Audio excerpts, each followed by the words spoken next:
For today's training, I want to go over a simple way to introduce or add a add-on to your boarding and or daycare services in the form of a lick mat. Now, it could also be a stuffed Kong, for example, but for whatever reason, people are loving the idea of lick mats right now.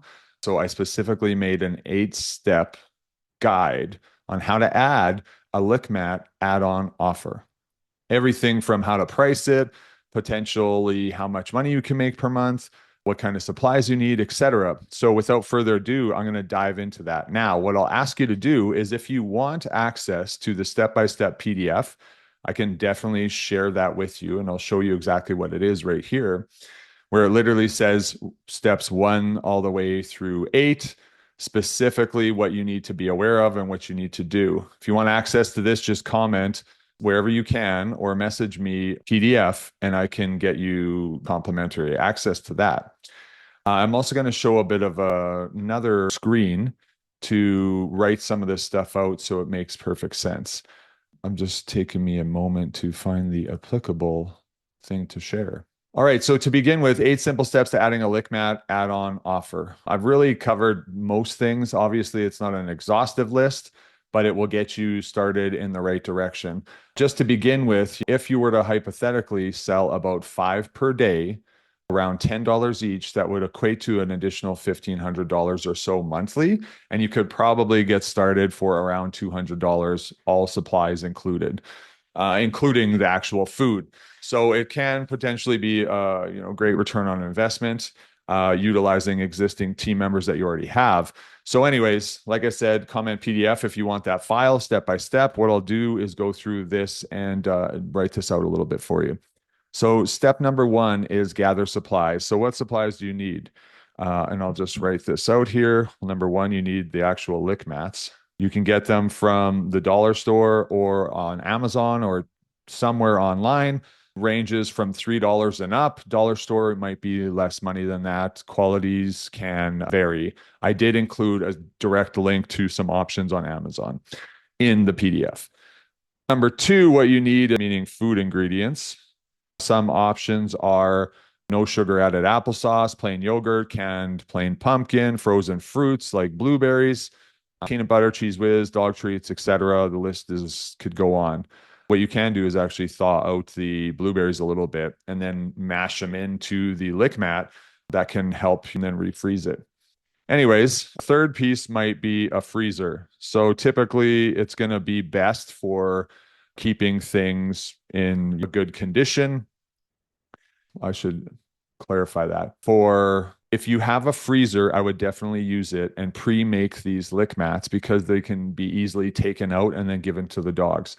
If you pre-made 10, 15, 20, all the way to up to 50 or beyond that, it allows you to assembly line put the trays or the lick mats together, or you might have a staff member dedicated for half to an hour and a half doing a whole pile of them versus only doing it as needed. That's going to be really inefficient and your employee costs are going to skyrocket from there.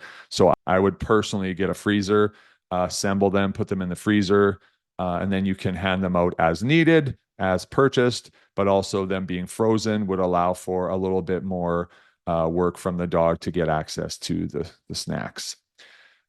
The second step is calculating costs. So what are your food costs going to be per lick mat? Typically you want it to be $1 or less. Next piece is staff time. So how much time is it going to take? Or wages. I don't know why I did that. Staff time / wages. Same kind of deal. I want to make sure that it costs around 50% or 50 cents to $1 per lick mat to prepare and clean it after. One little cleaning tip might be that you might want to soak them for a little while before you scrub them clean to make it less work for you to clean them up. Third piece of calculating costs is just totaling these two. So you just pretend it's $2 about per lick mat of costs from food costs and staff costs. Staff time and wages should be about, like I said, 50 cents per to $1 per mat. Third piece is setting a price. So you want to think about a price range. Most often people are willing to pay anywhere between $8 to $12 per mat. So you want to set the price. You got to be aware of how much it costs you before you want to set the price. I wouldn't go any lower than $8 personally, but the world is yours, so you do as you wish. The fourth piece is actually preparing the lick mats. So how do you do that? It's pretty simple. You typically don't think about trying to feed them an entire meal through it. Literally a couple of tablespoons of each product, whether it's one, two, or three, or even perhaps four, is plenty, depending on the size of the dog. Obviously, if it's a smaller dog, doesn't quite need as much. If it's a large breed dog, 3 tablespoons is probably good. So what we want to do is spread the food or squish it in, and then we're going to freeze it. Next, as far as preparation goes, about a tablespoon, about 2 to 4 sections, different areas of the lick mat. Second piece is you want to flatten and press ingredients into it. Third step would be stack and freeze if they're stackable. Obviously, don't stack them without, maybe you might have to put some parchment paper in between if they're not very stackable and they'll all freeze together. We don't want that to happen. So that's not helpful.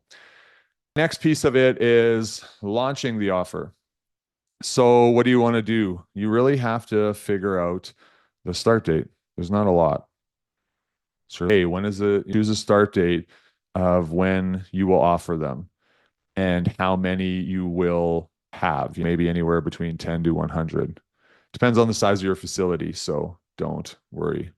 But smaller facility, hey, do 10. If you got a really large facility, maybe you make 25, 30, 50, etc., and just test out how interested people are in them.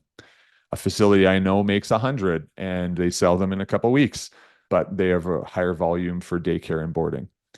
Number 6, implement safeguards. This is important as well. So what we want to do is, what's a safeguard? Well, it's just a way to make sure the dog doesn't get injured or hurt. Or one way to do this is crate or kennel the dog to make sure it doesn't get into an altercation with another dog, because they might fight over that resource. Another piece of this is supervise. I wouldn't necessarily feel comfortable at all myself putting a dog in a crate or a containment kennel and then closing it and walking away doing something completely else, because some dogs might rip this apart or try to consume the actual silicone or plastic or whatever material the lick mat is made out of, which obviously is not good for anybody.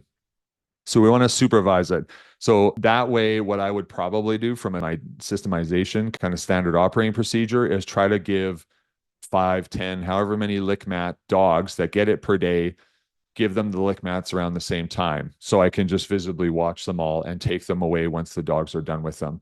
It's another whole issue taking them away. So you got to make sure that you don't have any possible issues where some dogs are possessive or guard food resources, and you could potentially get hurt, or one of your staff members could. So you can always, if the dog was crated, let the dog out first, put it back in its area, then go get the lick mat, versus breaching into the kennel to get the lick mat out while the dog's in it as well.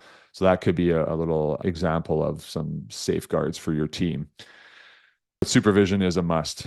So step 7 is, how are you going to market the add-on? Well, you might want to mention it during drop-off to clients that are coming through for boarding or daycare. Hey, just curious if you heard about our new lick mats we're offering, and if you'd like more information or potentially to add one on for your dog for today or a few times during their stay. So that's one way you can market it. Another one is just mentioning. Number 2 is sharing on social media. I'm just going to put SM, photos or videos of dogs enjoying, and where you have some kind of a call to action. Hey, comment if you'd like to add on or have more information about our lick mat offer, our option. And then the last thing would be add it to your booking software if that's an option. So if people can book online for whatever, you just have an add-on kind of check the box type of thing, or if people want to add it. And you might need to include in that how many. So for example, if a dog's boarding for 10 days, well, they might want to add 3 or 5 or 10. Then you got to be able to allow them to do that. I wouldn't give more than 1 per day, but you. Last piece is step 8, prevent potential issues. So what are the potential issues? Well, they're going to chew and wreck them or swallow them. So one way you can avoid that is by, when someone shows interest, asking them specifically, hey, Do you feel like your dog is an intense chewer and tends to wreck plastic or silicone or whatever types of toys? And if they say yes, then it's like, oh, this probably is not a reasonable alternative for your dog. So that's one way you just ask for the family member. Second thing to be mindful of is allergies of both dog and human. So if someone expresses interest in the lick mats, you ask, hey, do you have any allergies yourself? Or does your dog have any allergies to any specific foods? Obviously, we're only talking about foods. We don't necessarily need to know all their allergies. And if so, the reason why I say the human and the dog is because let's pretend you put peanut butter on the lick mat, and then the family comes and picks up the dog, and one of the kids are allergic to peanut butter, and the dog has peanut butter on its face. That's not good. So peanut butter might be one that you might want to avoid entirely. Very seldom do dogs have any real allergic reactions to, for example, applesauce or fruits and etc. So that.